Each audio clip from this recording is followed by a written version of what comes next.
So welcome to this video. इस chapter में हम लोग जो फिफ्थ चैप्टर है 11th क्लास का स्टेट्स ऑफ मैटर, उसके कुछ इंपॉर्टेंट क्वेश्चन जो एनसीईआरटी एग्जाम प्रॉब्लम में दिए गए हैं उनको डिस्कस करेंगे। तो चलिए वीडियो शुरू करते हैं from the question number 1।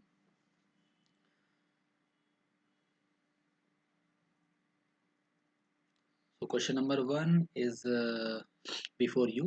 A person living in Shimla observed that cooking food without using pressure cooker takes more time. The reason for this observation is that at high altitude, pressure increases, temperature decreases, pressure decreases और temperature increases। क्या हो जाता है high altitude पे? तो ये तो well known fact है, पता है आपको कि प्रेशर जो है वो कम हो जाता है। चलिए चलते हैं नेक्स्ट क्वेश्चन की तरफ। Which of the following property of water can be used to explain the spherical shape of rain droplet? Rain droplet की spherical shape किस प्रॉपर्टी की वजह से होती हैं? तो ये पढ़ा है आपने, साइंस का कॉमन क्वेश्चन है। It is due to surface tension. Okay, now come to question number 3। Plot दिए गए हैं। आप देख सकते हैं प्रेशर की अलग अलग रेंज है, P1 P2 P3 P4 में वॉल्यूम और टेम्परेचर का रिलेशन दिया है। कह रहे हैं plot of volume V versus temperature T for a gas at constant pressure is a straight line passing through the origin. The plots of different values of pressure are shown in the figure 5.1.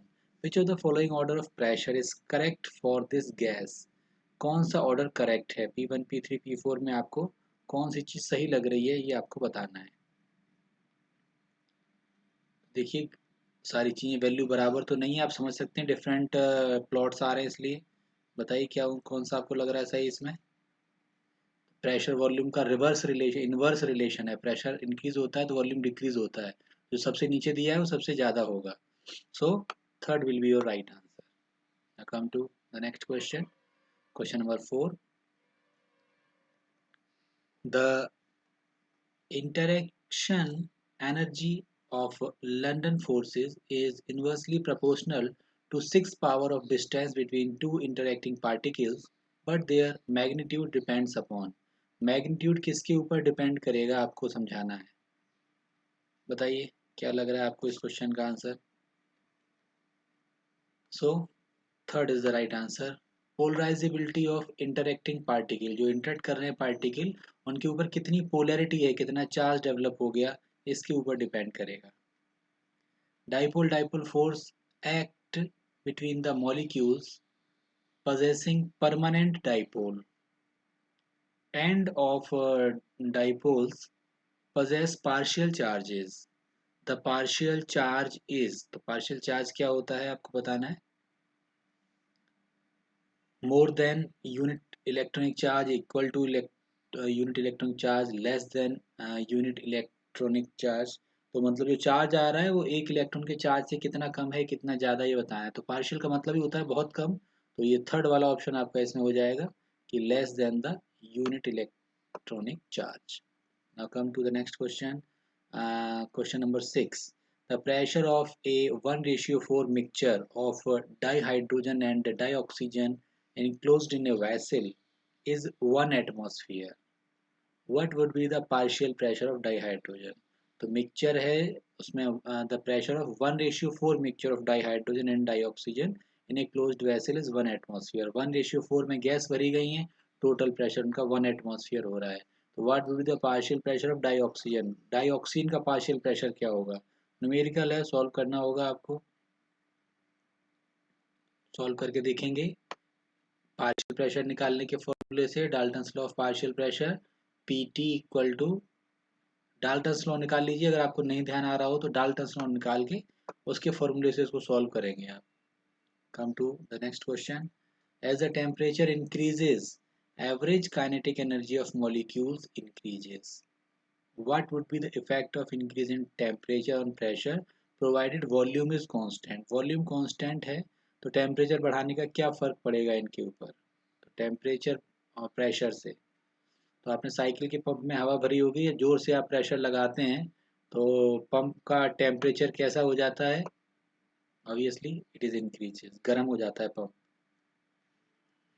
Now question number 8, gas possess characteristic critical temperature which depends upon the magnitude of intermolecular force between particles.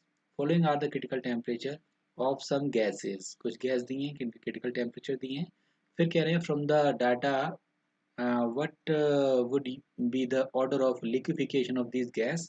The start with the order from the gas liquefying first. जो gas सबसे पहले liquefy हो जाएगी उससे start कीजिए. तो critical temperature का और लिक्वेशन का क्या रिलेशन है आपको पता होगा. 4 ऑप्शन आपके सामने ये है.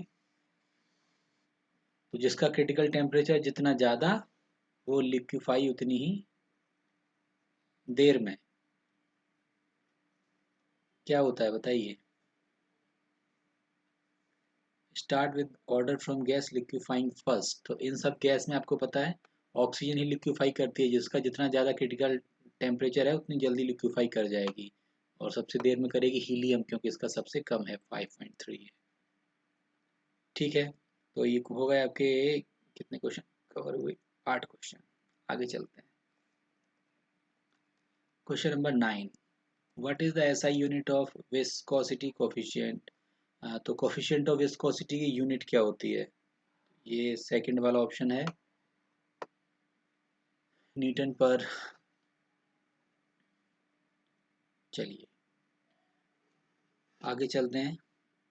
Question number 10, atmospheric pressure records in different cities are as follows. atmospheric pressure दिया गया अलग cities का. Consider the above data and make the place at which liquid will be boiled first. अब बताइए प्रेशर दिया गया है, सबसे पहले कहाँ पर बॉइलिंग स्टार्ट हो जाएगी. तो ऑब्वियसली बॉइलिंग वहीं पे स्टार्ट हो जाती है जहाँ पर जो प्रेशर है वो कम होता है. जो प्रेशर जब बाहर का कम होगा तो लिक्विड का प्रेशर आसानी से उसको ओवरकम कर सकता है. ऐसा आप देख सकते हो शिमला में है, इसलिए शिमला में बॉइलिंग सबसे जल्दी स्टार्ट होगी. मतलब टू क्वेश्चन नंबर 11 कह रहे हैं कि विच कर्व इन द फिगर 5.2, ये जो दिया गया curve represent the curve of ideal gas. इसमें आइडियल गैस का कर्व कौन सा है आपको बताना है. तो आइडियल गैस होती है जो ये जो रिलेशनशिप है पीवी वर्सेस पी को एकदम स्ट्रेट लाइन आती है, यानी कि ये वाला. तो इसमें ऑप्शन है आपका फर्स्ट, क्वेश्चन नंबर 11 का first, B only, straight line जिसमें आ रही है.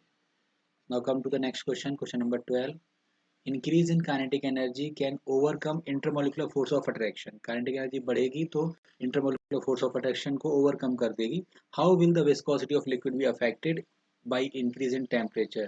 टेम्परेचर बढ़ने से विस्कोसिटी का क्या रिलेशन होता है. तो ऑब्वियसली आप समझ सकते हो टेम्परेचर बढ़ेगा तो विस्कोसिटी कम हो जाती है, क्योंकि जैसे टेम्परेचर बढ़ता है फ्लोइंग टेंडेंसी इंक्रीज हो जाती है काइनेटिक एनर्जी के बढ़ने से.